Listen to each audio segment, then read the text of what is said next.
President Donald Trump and New York City's mayor-elect Zohran Mamdani met at the White House, and everybody is confused at what just happened, especially the strange body language behind this moment. And I want to clarify your answer to Stephen Nelson.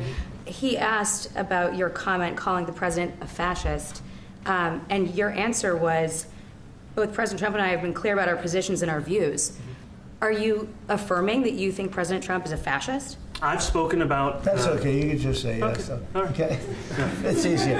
It's easier than explaining it. I don't mind. So, between Mamdani's severe lack of his usual shit-eating grin, Trump's friendly tap on his arm, or his very obvious face of delight, people are actually asking, who won this encounter?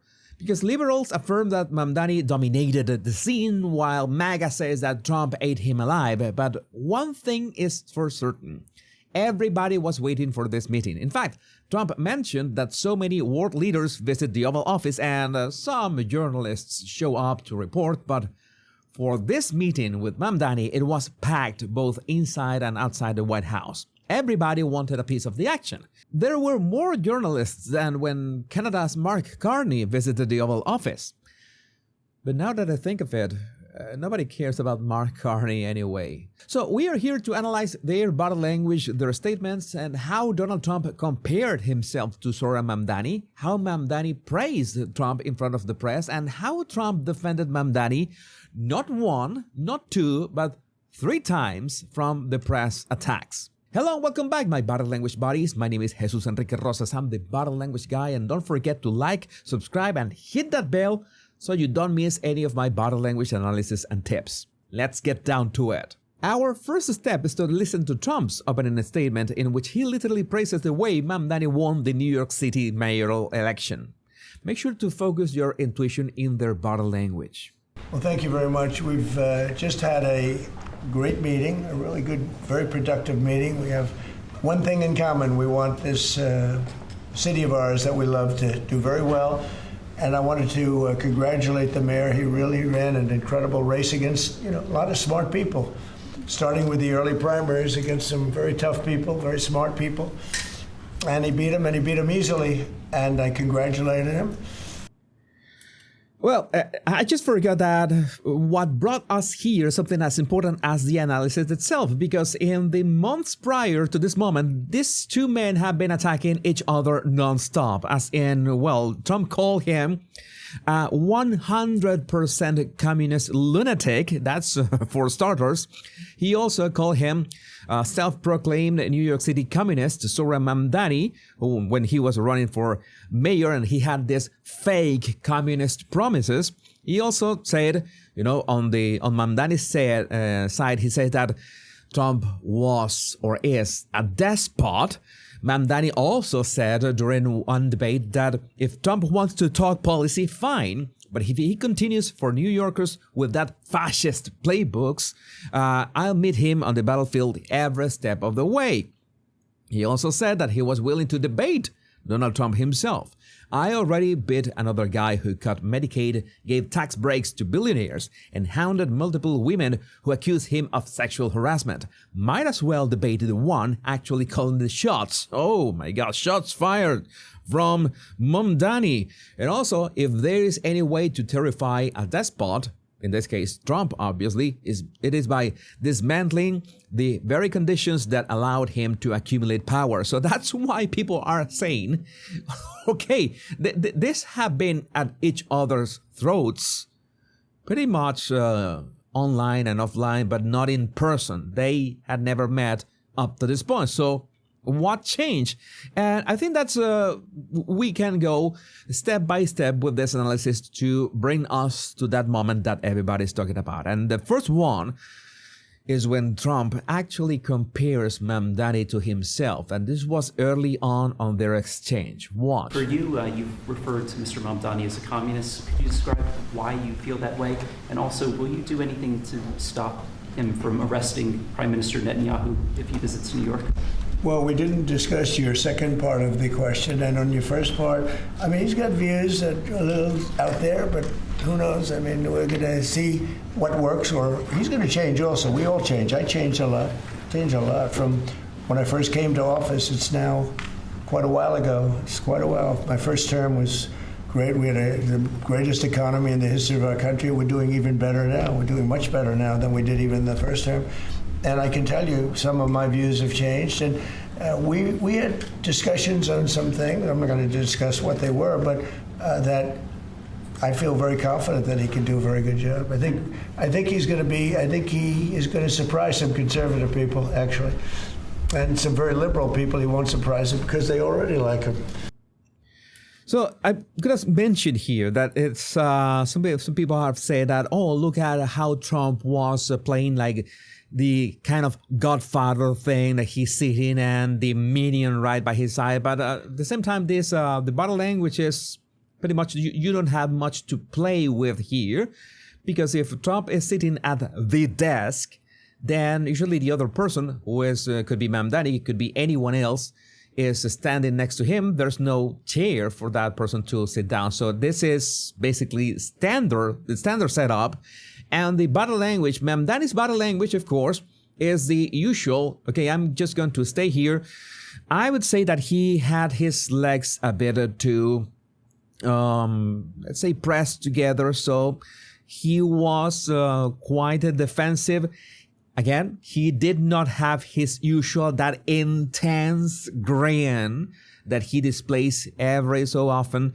And I think that the hands with the fingers, just between and there, it's just a bit of a protection, but it's at the same time a very diplomatic, very standard way of just standing next to another person. Trump was relaxed as usual, so I don't think that there was many ways that Mamdani could have played with his body language to project anything different, because this is basically the way that anybody could stand in this situation. Yes, you could stand with your hands to your sides, but at the same time, it's standing like that for a long period of time could feel a bit awkward. And of course, you're not going to cross your arms. So I will give you Mamdani a pass with this one. But yes, Trump looked way more powerful.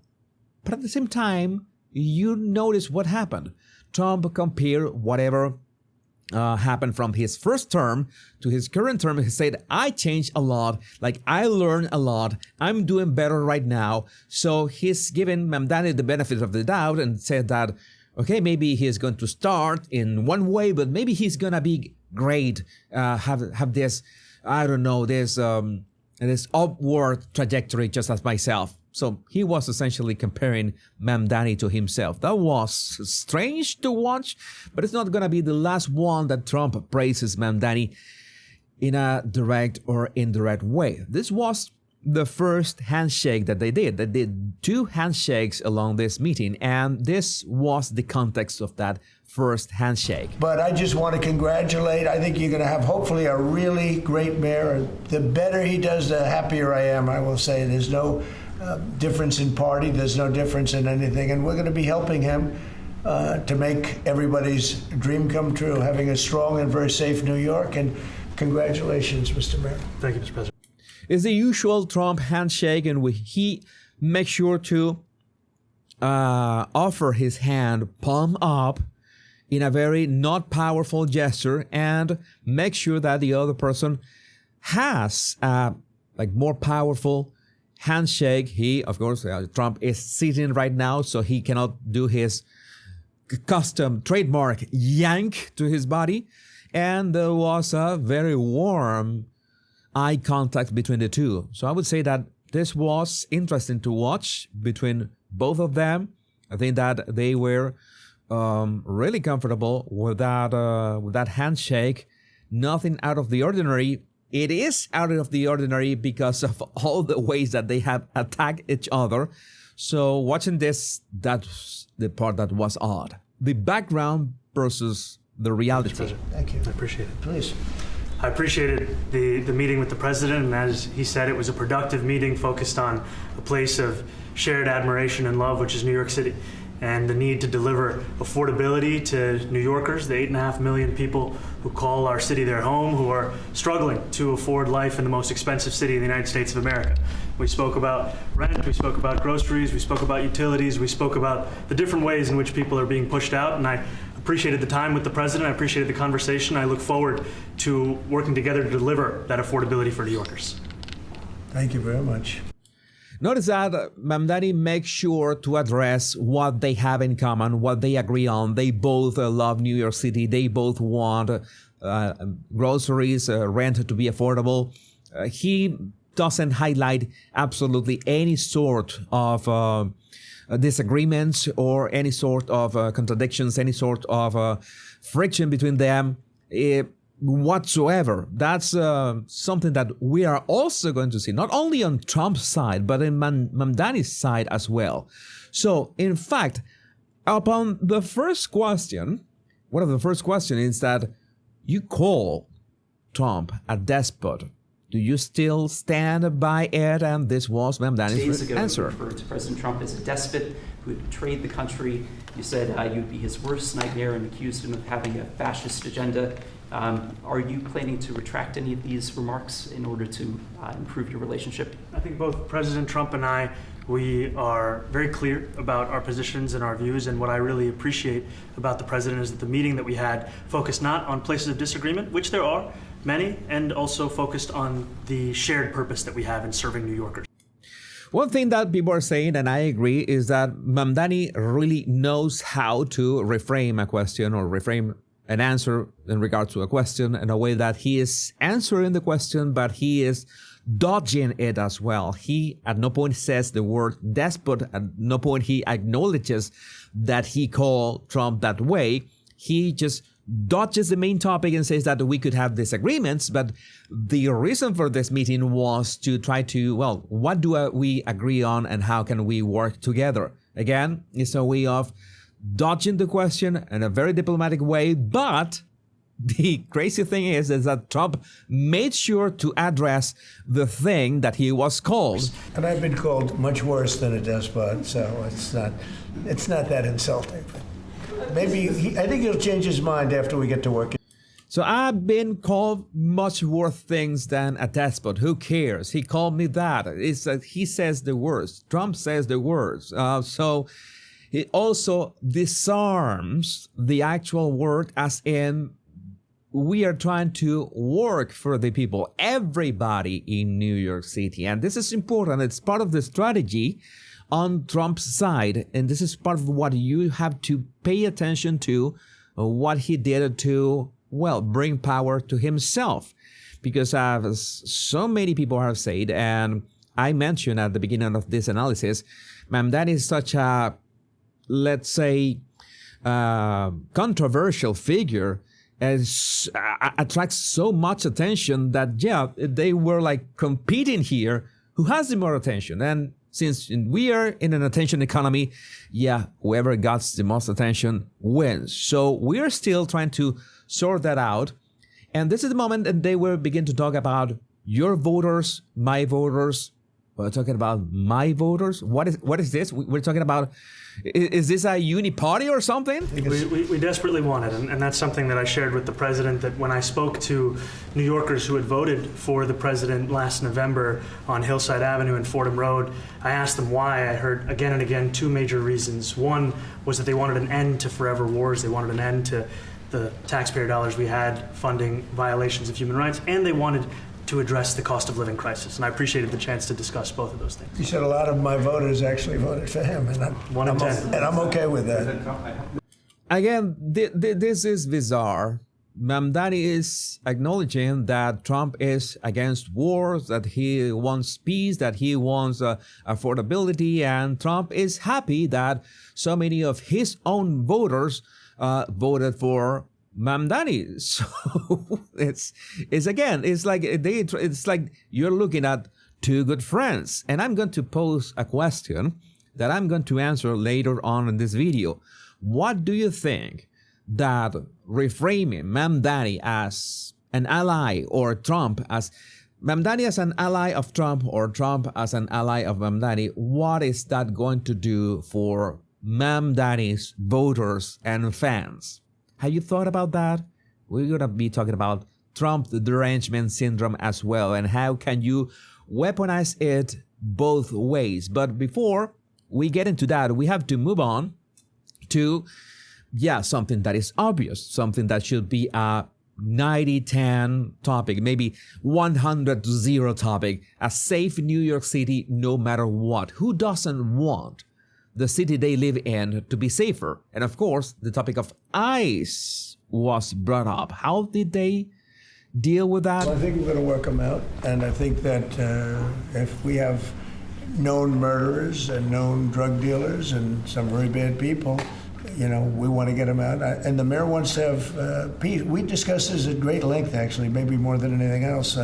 He wants to have a safe New York. Ultimately, a safe New York is going to be a great New York. If it's not safe, no matter how well we do with pricing and with anything else, we can talk about anything you want. If you don't have safe streets, it's not going to be a success. You notice that the way that these questions are answered is like this Venn diagram. Is what do we agree on? Maybe Mamdani said that ICE, this rogue organization, this unjust for migration, etc. But maybe they can agree, and want to get rid of the real, how to say this, the criminals, the actual criminals, the illegal criminals.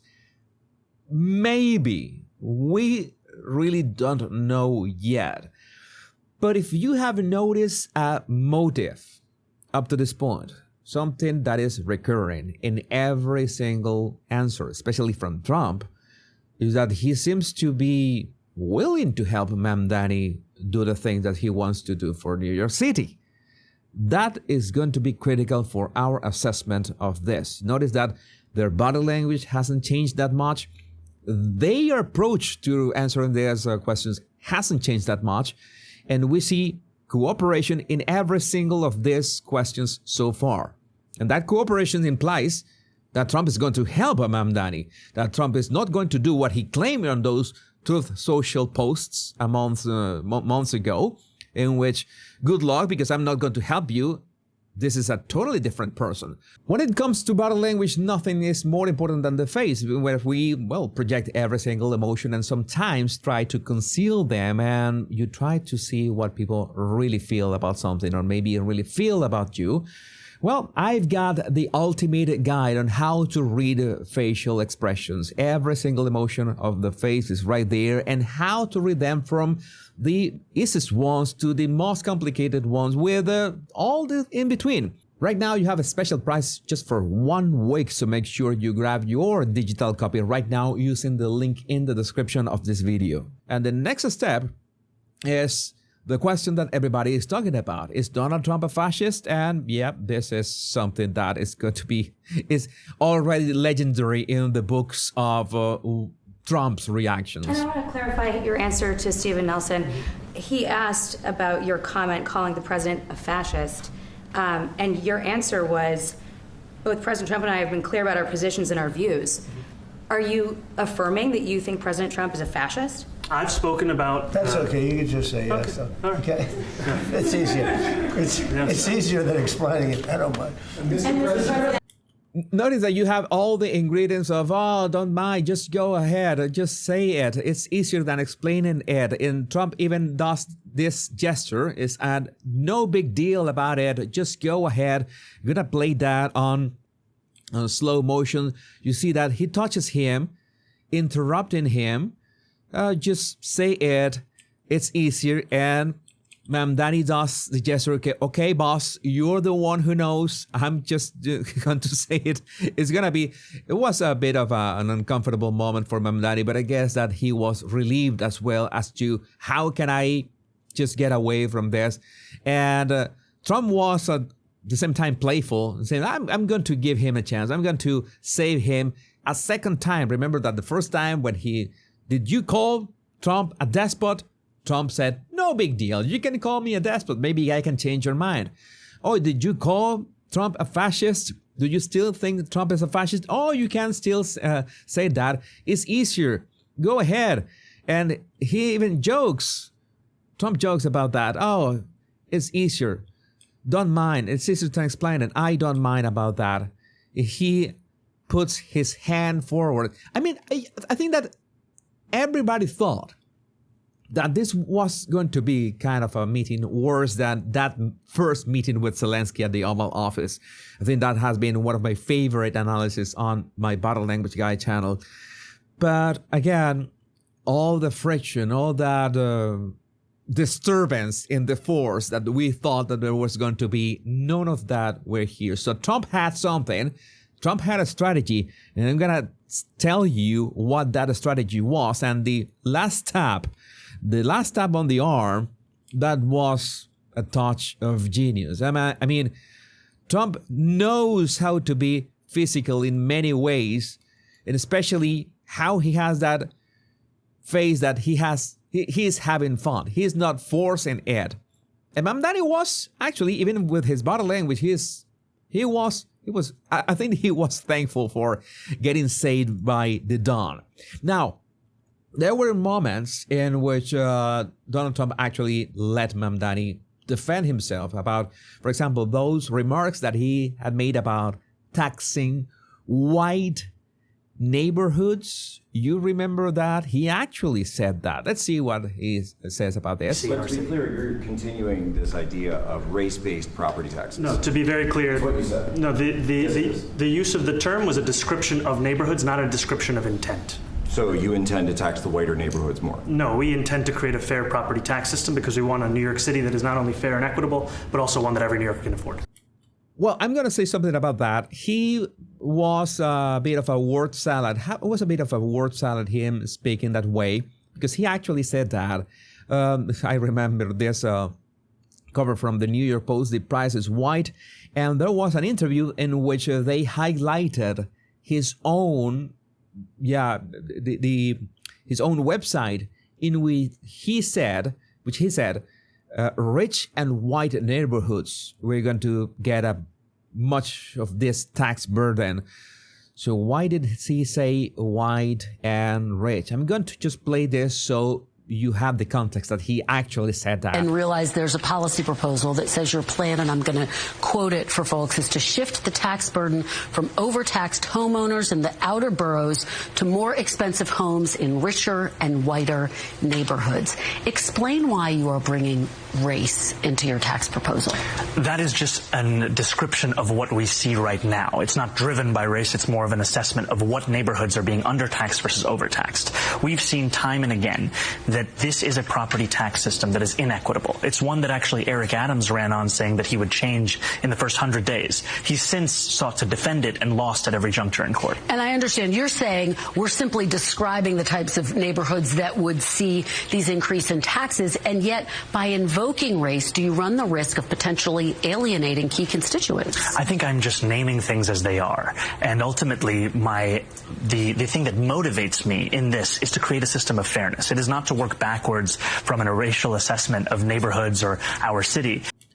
But if he wanted equity or fairness, he could have stopped at rich neighborhoods. Why would you say rich and white? So he was definitely bringing race into that. So I don't think that, since that was not a direct attack at Trump, maybe Trump decided, oh, okay, go ahead, and you have to answer for what you actually said back then. So it's not like I'm going to cuddle you and protect you from every single question out there, because you have to own part of what you said during your campaign. And the next one is that Trump actually saying, and I think that this is the moment that the majority of people who voted for Zohran Mamdani, who voted just because they wanted to, go against Trump, because of course Mamdani was weaponizing Trump derangement syndrome, all those people are having a collective meltdown because Trump is saying, I want to help Zohran Mamdani make a better New York City. I'm going to help him. And yes, that's on record. No, I don't expect, I expect to be helping him, not hurting him. A big help, because I want New York City to be great. Look, I love New York City. It's where I come from. I spent a lot of years there. Now I'm right here. We took a big setback with the mayor that we had, named de Blasio. I thought it was a tremendous setback for the city. I think this mayor can do some things that are going to be really great. You're a billionaire. You have a different address nowadays than you used to, but you used to call New York City home. Would you feel comfortable living in New York City under a Mamdani administration? Yeah, I would. I really would. Especially after the meeting. Absolutely. What makes you comfortable? We agree on a lot more than I would have thought. I think I want him to do a great job, and we'll help him do a great job. He said that twice. I'm going to help him. We are going to help him no matter what. You can imagine. This is a very nice strategy from Trump. Why? Because let's say that let's think in black and white terms. Let's say that Mamdani fails to do what he wants to do, whether making New York City great or whatever, or he does a poor job or does a great job. If he was blaming Trump and Trump was attacking him during his campaign saying, I am not going to help you, and Mamdani fails because, well, I don't know the last time or any time that socialism worked, because it doesn't work and it's going to fail. If Mamdani fails with democratic socialism or whatever he's standing for, he could blame Trump because Trump was not helping him or was not going to help him. But by Trump saying repeatedly that he's going to help Mamdani, that he wants Mamdani to win, that he wants Mamdani to make New York City great, that he's going to help Mamdani and he's going to feel great as a billionaire living on a New York City under Mamdani, then Mamdani wouldn't have that excuse if he fails, right? And in the case of Mamdani, for some kind of reason that I'm gonna say is not gonna be socialism, if he does things right for New York somehow, then people could also say, okay, you have the support and the help of the federal government, of the Trump administration, of Trump himself, who basically was tapping you in the back at that meeting. So again, you can imagine those people who voted for Mamdani to get back at Trump in some way could be really triggered and disappointed and having a collective meltdown right now. And in this way, Trump disarms any kind of blaming of Mamdani on him if Mamdani's socialist or democratic socialist strategies fail in the future. So yes, that is part of Trump's strategy. Now, this is the third time that Trump saves Mamdani, and this has to do with the trains and planes. Why did you fly here? Aren't trains greener? I'll use every form of transit, and I want to make sure that they're all affordable in New York City, and that's why making buses fast and free is a centerpiece of our campaign. There is a bus that goes. Well, but I know, but if he flew, that's a lot quicker too. You know, I mean, he's working very hard for him to be. That's a very long drive. I'll stick up for you. You know, the plane takes you 30 minutes and driving takes you a long. I'll stick up for you a third time. Why are you telling him to drive? Why are you telling him to take a train? Just take a plane. It's 30 minutes. He's working really hard. What more can you say about that? What more can you say? How much more confused can you get? No matter if you are a liberal or a MAGA or a Democrat or Republican, everybody was baffled about this. That's why so many people are saying that it was Mamdani who won this meeting, like making Trump do whatever he wanted to, or this was Trump, the one who, well, basically Trump took Mamdani's power or reduce Mamdani's power to zero or star power. I'm going to give you my thoughts in a little, but we still have a couple more clips to watch. This is the second handshake. This is important because of the context. By the way, being the mayor of New York City is a big deal. Absolutely. I always said, you know, one of the things I would have loved to be someday is the mayor of New York City. Being the mayor of New York, and especially now, because I think you're at really a turning point, one way or the other. It could go great, or it can go in a different direction. And I think you really have a chance to make it great. I appreciate it. Mr. President, you said you love New York City. So Trump is again putting himself in Mamdani's shoes. You remember that at the beginning, we were saying that, oh, I will give him a chance. Maybe he's going to do something great. Maybe he's going to start like I started back in 2016, and maybe I got better. I'm doing better than ever. Maybe he's going to start this way, but he's going to get better. And now he has the chance. I would like to be in his shoes. I would like to be mayor of New York City. And this can go in a number of ways, in two ways. This can be good or bad. He sincerely hopes that it goes the right way. And he endorses him. I think that you have a chance to make it right. What more could you ask for from the Don? We also have let's say a question for Mamdani. Do you think that New York City loves President Trump? That was an interesting question. Does New York City love President Trump? New York City loves a future that is affordable. And I can tell you that there were more New Yorkers who voted for President Trump in the most recent presidential election because of that focus on cost of living. And I'm looking forward to working together to deliver on that affordability agenda. I got a lot of votes. I tell you, the press has eaten this thing up. You know, I've had a lot of meetings with the heads of major countries. Nobody cared. This meeting that you people have gone crazy. You know, outside you have hundreds of people waiting. This is just a small little group. For some reason, the press has found this to be a very interesting meeting.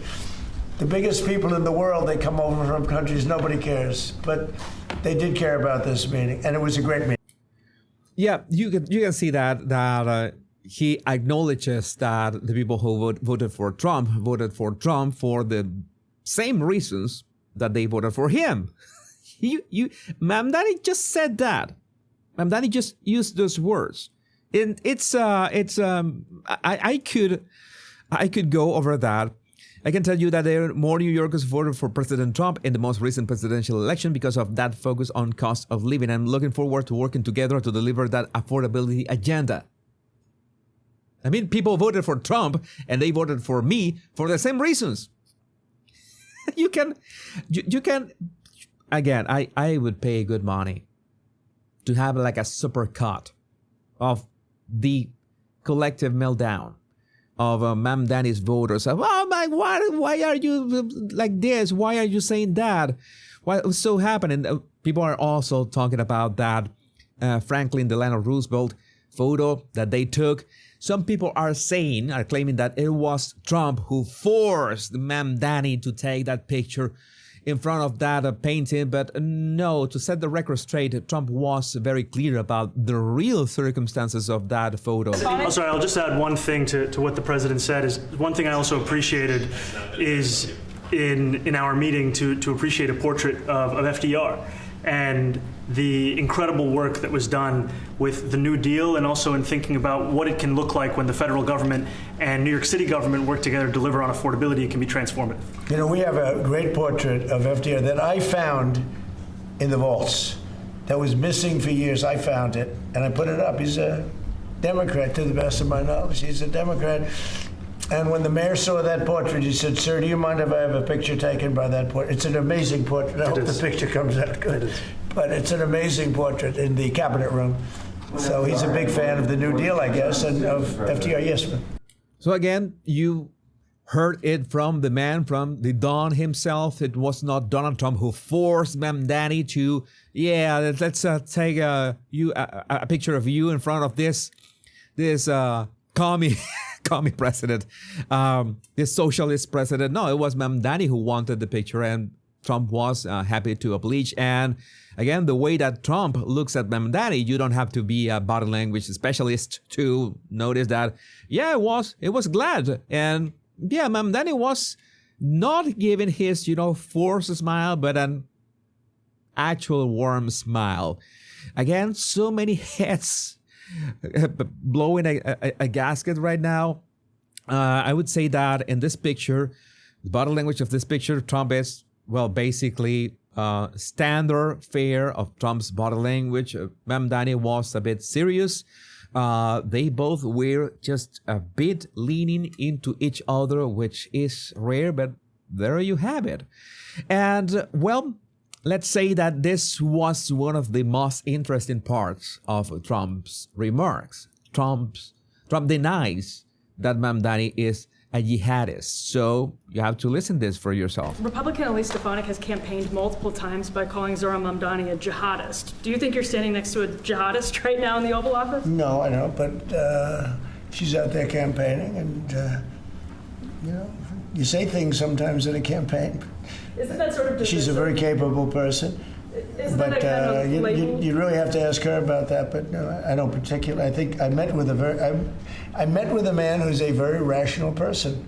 I met with a man who really wants to see New York be great again. And I can say again, because New York was great.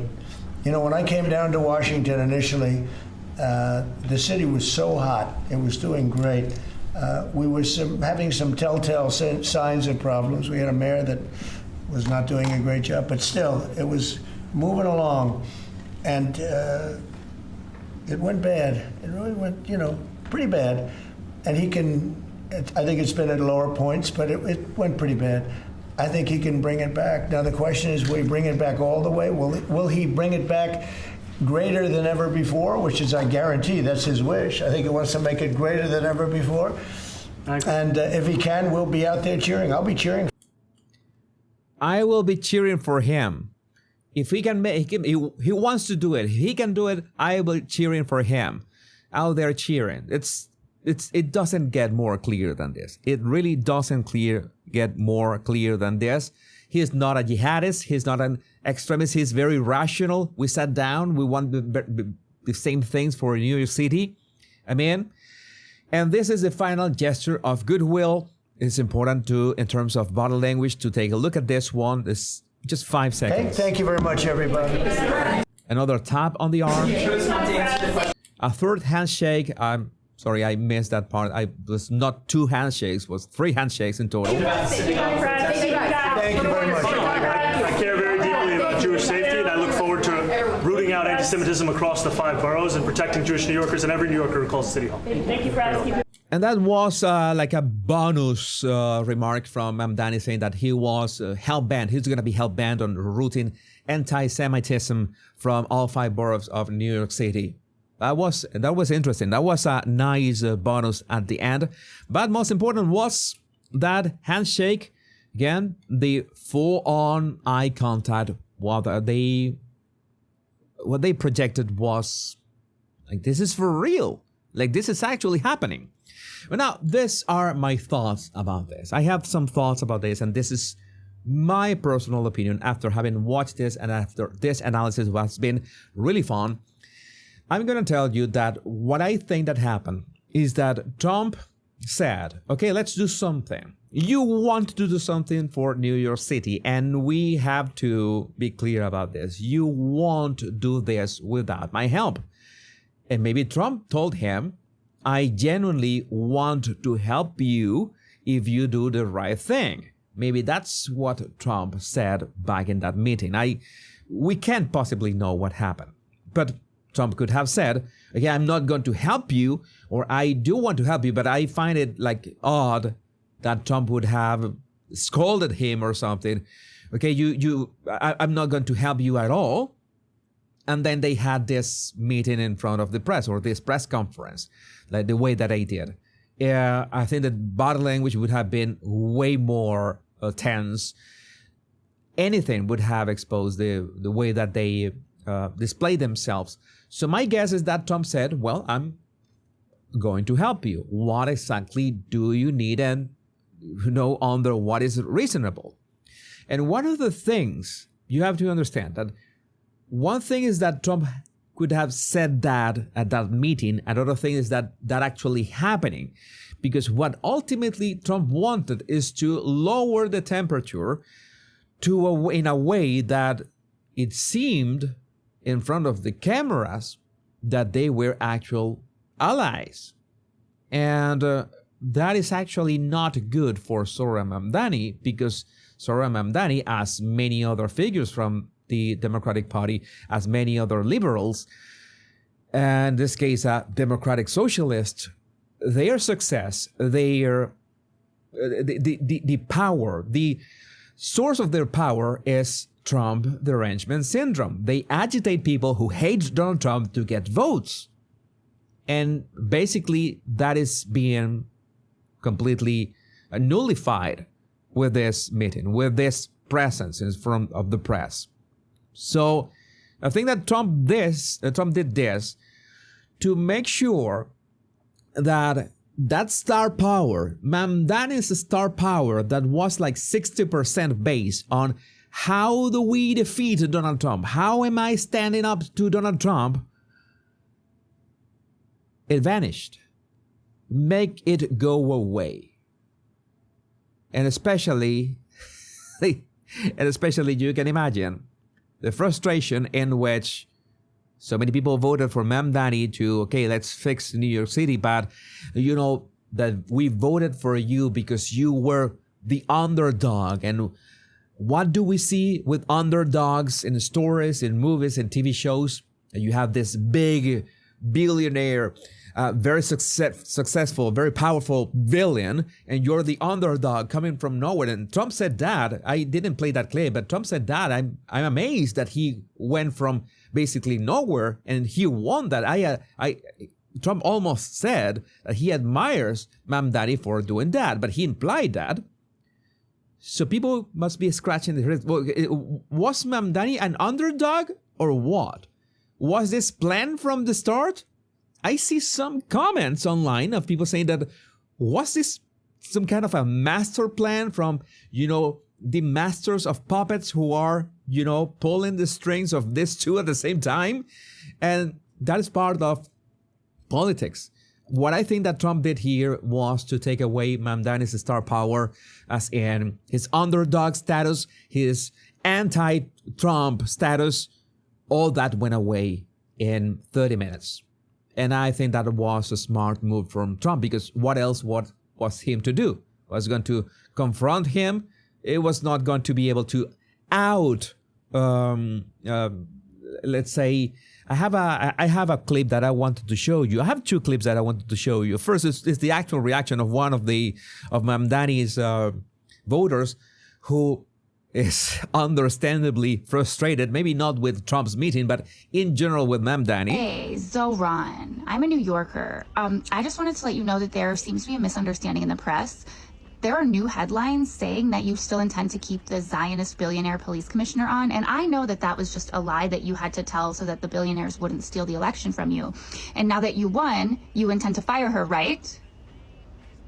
Because that's why we elected you, right? Because you don't serve the Zionist billionaires, right? So you're gonna fire her, right? These headlines are wrong? You know this is a non-starter. You can imagine that Trump, in the eyes of many people, represents those. He's a Zionist billionaire. He's one of those Zionist billionaires, and this lady must be like having a complete meltdown. As a bonus, I want to show you this very interesting clip from Scott Adams, in which he basically explains the persuasion tactics that Trump used on Zoran Mamdani. This is just 1 minute long. Have you noticed that Trump is consistently able to be the most interesting person in every story, especially if it's a story he has some control over? How in the world could Trump become the most interesting person in this story? Because Zoran, he's the it guy, right? He literally is more interesting than Trump just in this narrow domain. So if you were Trump, how could you guarantee that without looking like a giant dick, you could also claim all the attention? Well, how about acting like you're Zoran's best friend and playing opposite of type to the point where it's all you want to talk about? Trump made Trump the interesting person in the story. Who else could do that? There's no normal politician who could have out-Zoran'd Zoran at the peak of his being interesting. This is the peak. This is Zoran's best day. He's never had a better day. He just high-ground him like he wasn't even there.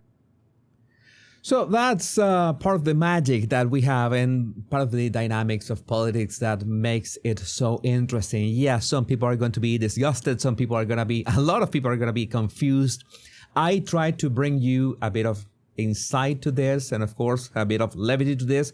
And I hope that you learn something new about this. Remember that my facial analysis book is on sale right now. You can just check the link in the description of this video. Let me know what you think about this in the comments. My name is Jesus Enrique Rosas. I'm the Bottle Language Guy. Much love and bliss.